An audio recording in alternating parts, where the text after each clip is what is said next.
Hi all, I'm Age. Welcome to Liquid Earth. Today I'm going to give you a complete overview of Lightroom Classic CC. If you're new to Lightroom, this will get you up and running in no time. I'm a photographer. I've used Lightroom since its inception and I use it every day to edit my images. So let's dive straight in. When you very first open Lightroom Classic, you'll be in the library module, and the first thing you'll need to do is to import your images by clicking the button in the bottom left hand side. On the left hand side are all your folders where your images could reside, so that could be a camera or a card or on your hard drive itself. Mine are on my card, so if I click the Sony card here, I've got all of my images are highlighted. By default they're all checked, but you can uncheck them all here, and if you like you can individually highlight any images. Normal rules apply. Let's check all. If you didn't want videos and you had videos in the folder, if you press Alt on a PC or Option on a Mac, it gives you the options to uncheck just the videos. So now if we scroll down, you can see that the videos are unchecked. At the top here, it's giving you the options of what's going to happen to those photos. So we're going to copy, because it's from a card, and add them into another location. You may have the option to move them or add them. For instance, if your images are already on your hard drive, this will add them into Lightroom, but keep the images exactly where they are. On the right hand side, you've got some options of what you're going to do with those images upon import and where you're going to save them. First of all, under File Handling, the first thing you'll need to do is build a preview. There's 4 options. Minimal is the smallest, 1:1 is the largest. I'd recommend start with the standard. There are some other options that I'll cover in later tutorials, but the most important thing here is the destination, and this is where you're going to save your images. So first choose a master destination, so I'm going to save these under my 2020 family albums. If we highlight that and then go into a subfolder, name the subfolder here, and then you'll see that under family albums you've got your subfolder where they're going to be saved. You can, if you wish, save them by date or just into one folder, and that's the option that I'm going to choose. So that's going to save them Autumn with Dave under Family Albums Master, and click the import button. As soon as you do, the images are going to start to appear in this first window in your library module, and you can see the progress here, how many images are currently being imported. You can start editing your images whilst they're being imported, but I prefer to wait until they're all uploaded. Once they are, you'll see here under your catalogue, the previous import, we have 121 images. Here's where they reside under the Seagate 8GB drive, and here's the name that I gave them in the import box. Let's give you a little tour. So the center area is all of your images, and surrounding that we have 4 panels that can be changed by clicking these little arrows. You can show and hide them, or you can right click them and auto hide and show. At the moment I've got it on manual. You can change the widths of each by dragging the dividing points.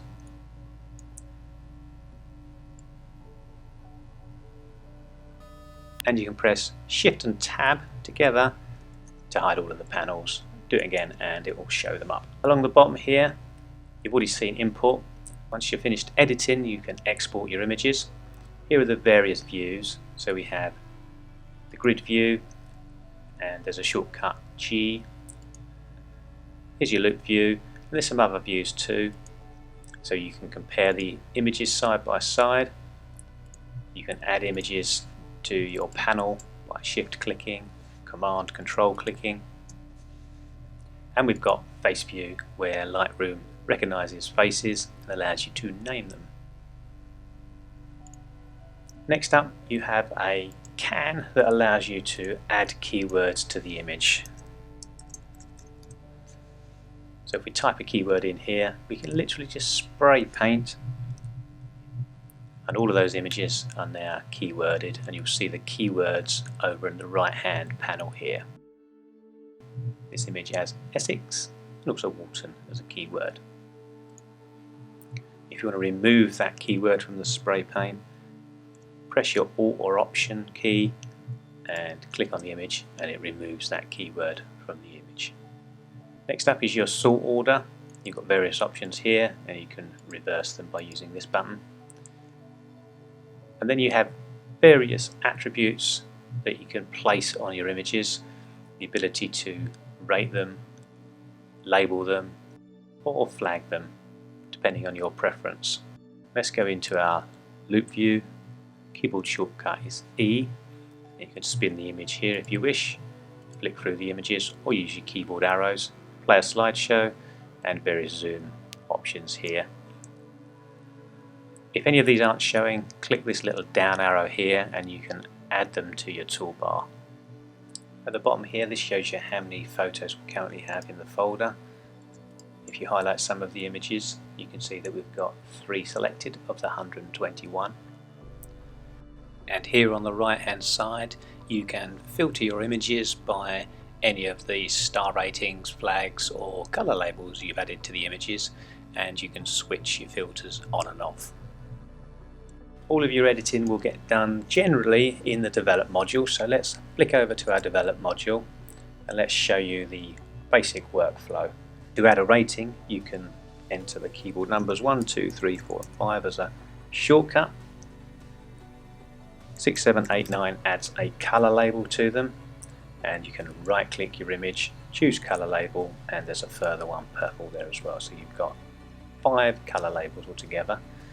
You can also pick an image by pressing P and that adds a flag to your image, or you can reject an image by pressing X and that adds a little X flag. If you want to undo that, press U and it takes that away. So I'm going to go through now and cull all my images, and my preferred method is to just choose a number 1 to 4 and all of the ones will get rejected. Once you've labelled all your images, let me show you 2 quick ways to delete all your culled images. So if you've used the X for reject, then you can simply press Command or Control and backspace, and you'll see you'll get a little dialog box saying delete the 4 rejected masters. You can see you've added the reject label to them. You can delete them directly from the disk, so that removes your images completely, which is what I always do, or you can just remove them from the catalogue and they'll stay on your disk.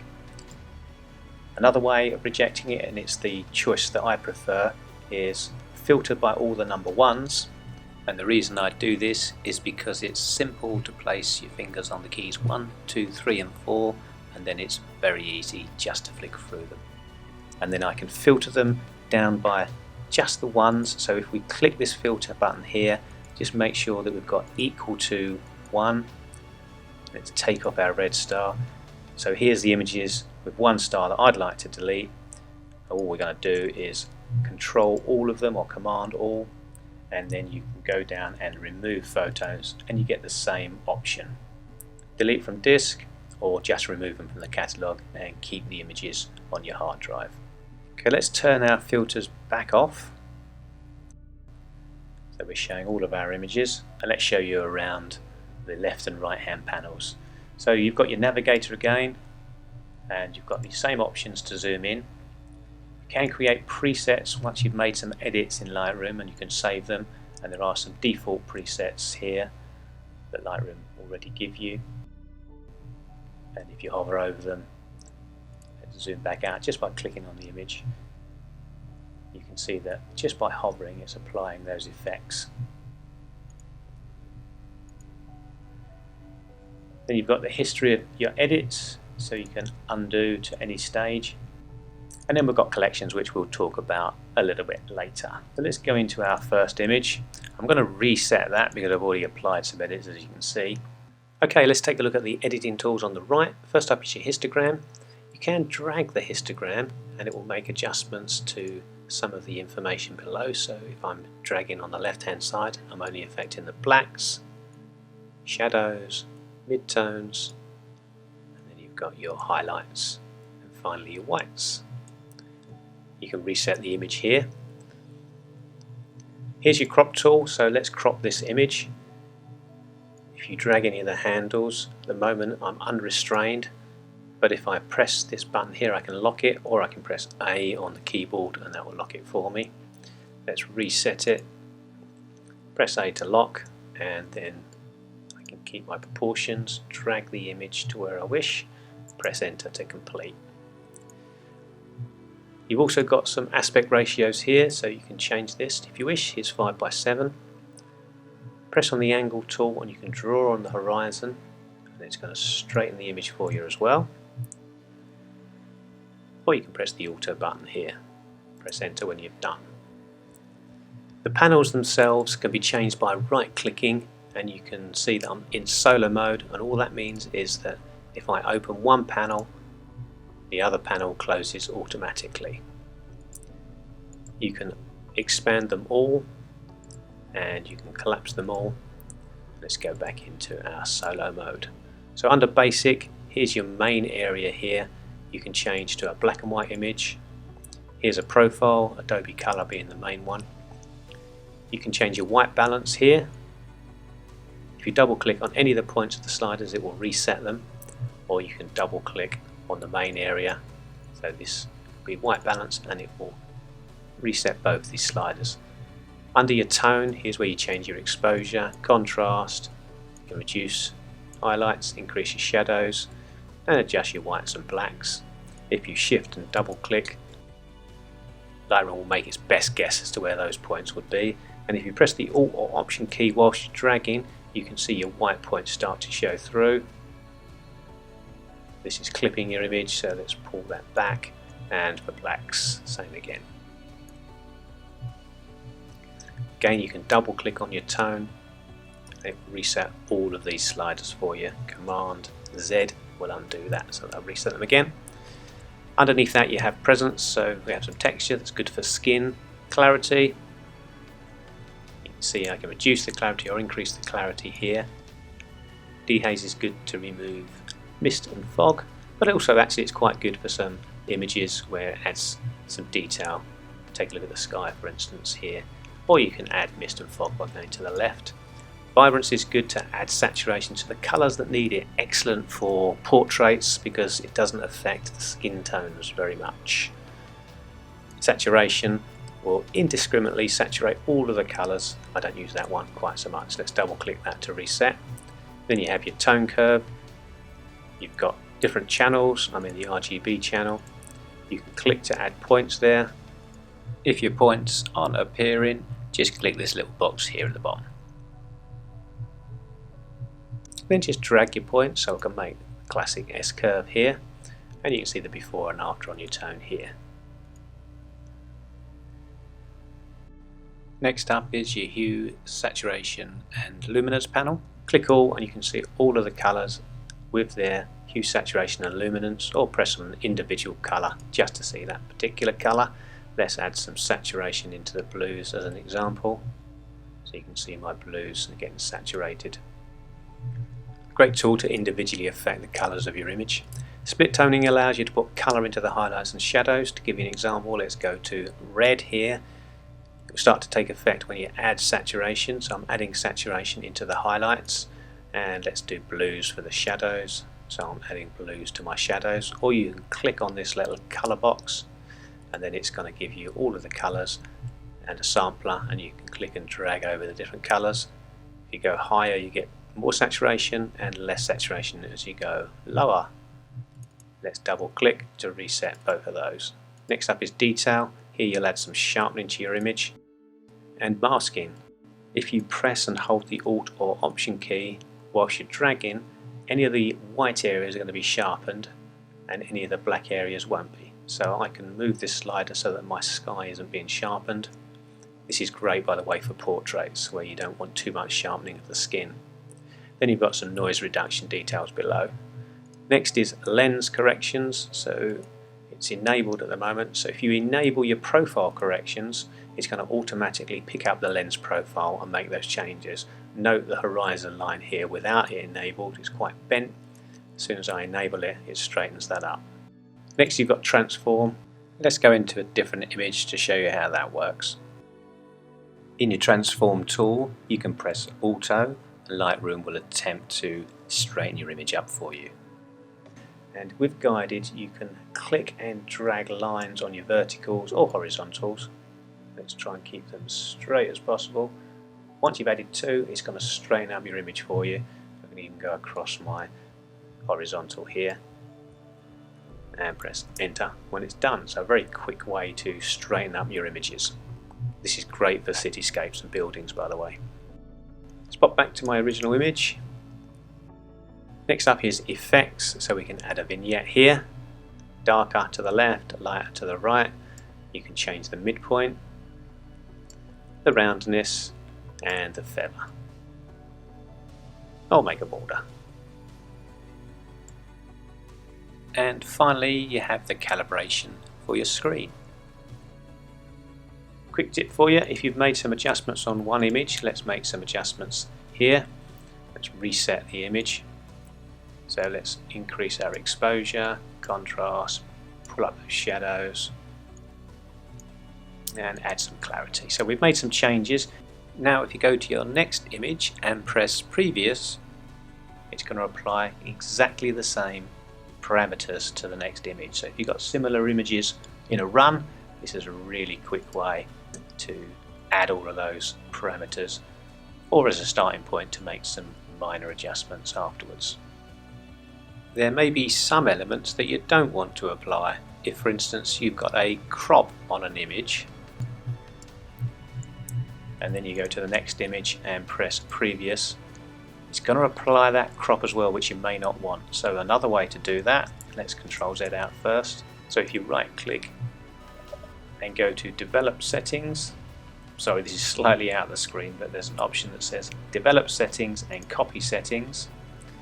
Here it brings up a copy settings panel, and you can deselect anything that you don't want copied over to your next image. You can see my crop is already deselected, as well as local brushes and transform. If we copy that and you right click your next image,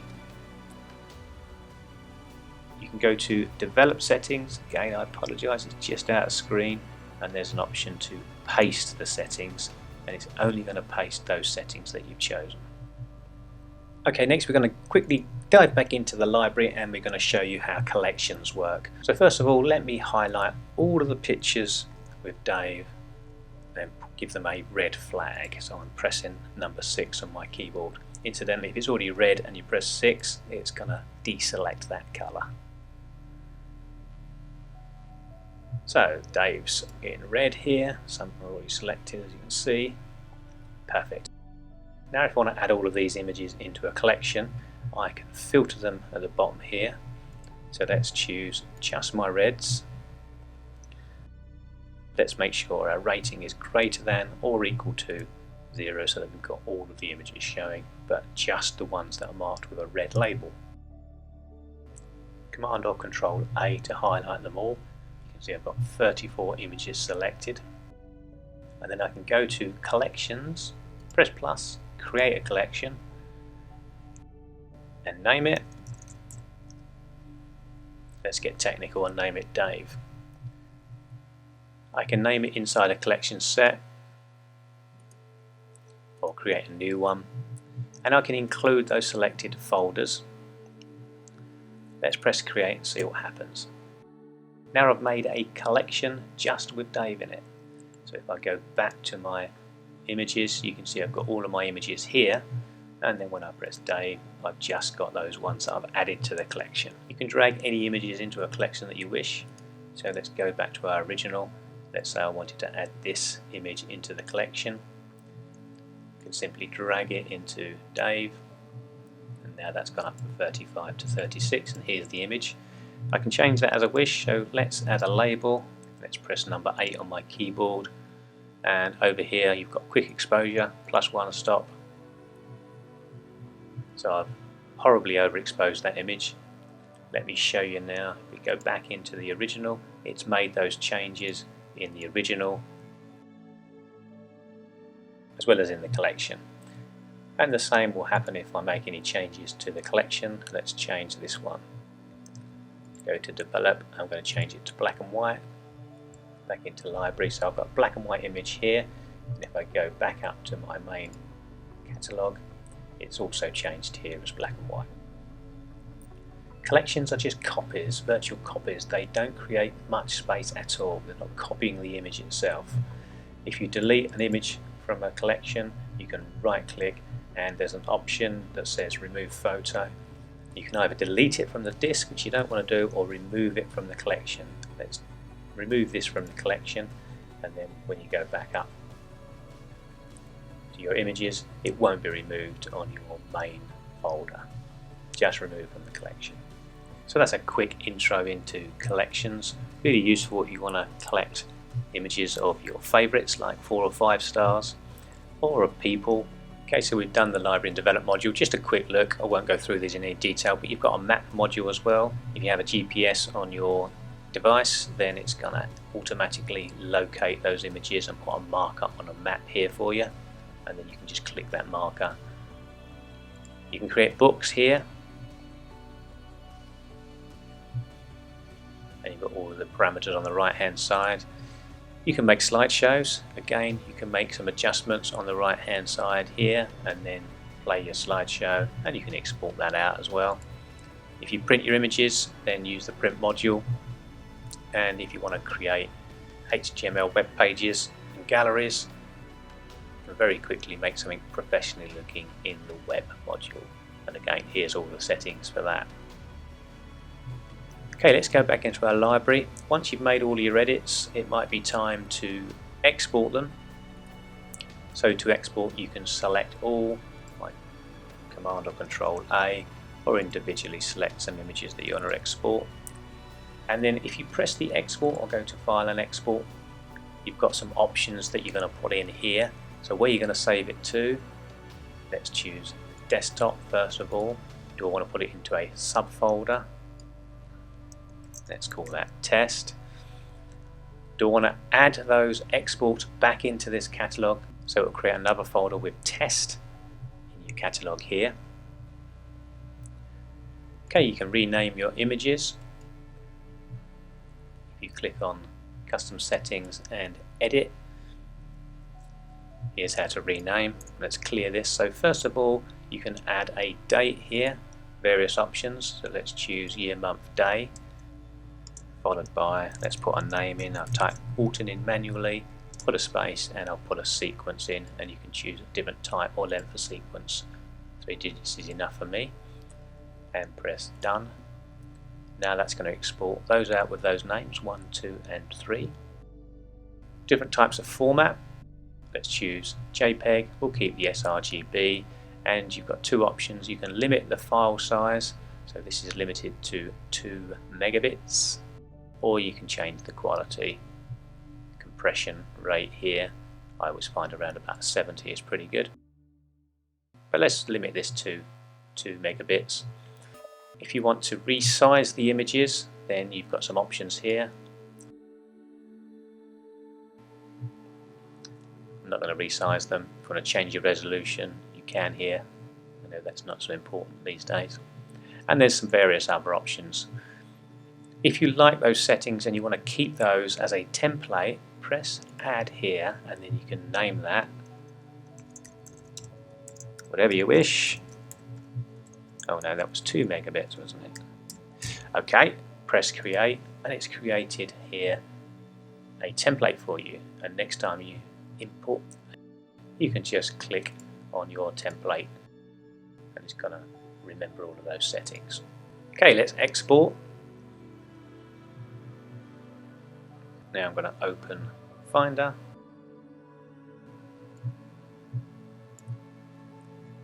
Have a look on my desktop.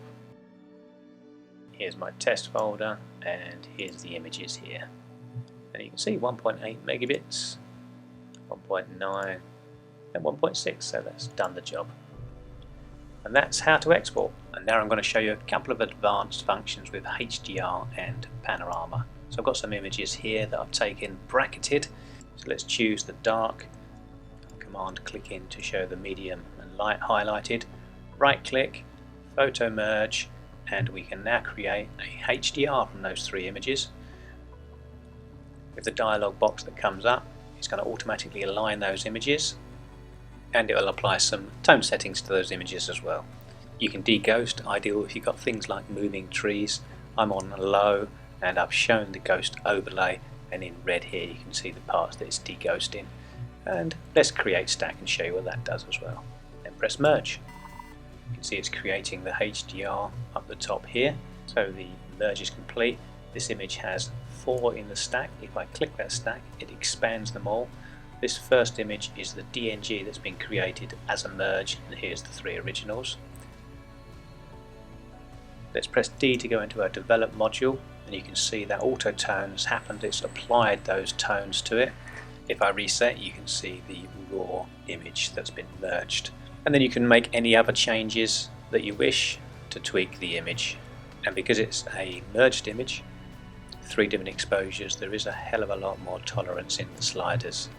So that's a quick look at HDR. And now let's create a panorama. Let's highlight these images, right click, photo merge, panorama.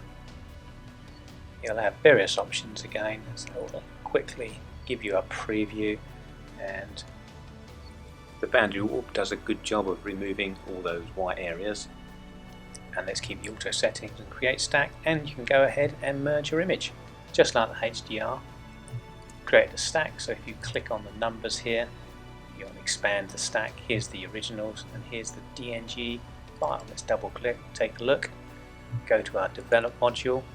You can see it's already added some tone to the image. You can tweak that accordingly, make any changes, and then you're done. Well, that's it for this tutorial. Really appreciate you guys joining me. Thanks very much. If you did find that useful, please like, give me a thumbs up, and subscribe. It really does help to grow the channel. Thanks again, guys, and I'll see you next time.